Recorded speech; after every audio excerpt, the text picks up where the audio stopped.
নবী সাল্লাল্লাহু আলাইহি সাল্লাম বলেন, তোমাদের সকল দিনের মধ্যে পরম উৎকৃষ্ট দিন হল জুমার দিন।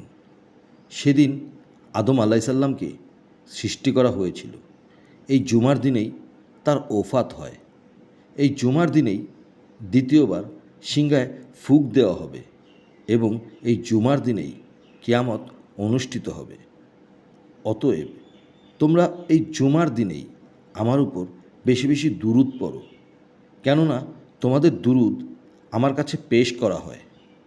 সাহাবীরা বললেন, ইয়া রাসূলুল্লাহ, কিভাবে আমাদের দুরূদ আপনার কাছে পেশ করা হবে, যেহেতু আপনি একসময় ওফাত পেয়ে যাবেন এবং আপনার দেহ মাটির সাথে মিশে যাবে। রাসূল সাল্লাল্লাহু আলাইহি সাল্লাম বললেন, নিশ্চয়ই আল্লাহ তাআলা জমিনের জন্য নবীগণের দেহ গ্রাস করা হারাম করে দিয়েছেন।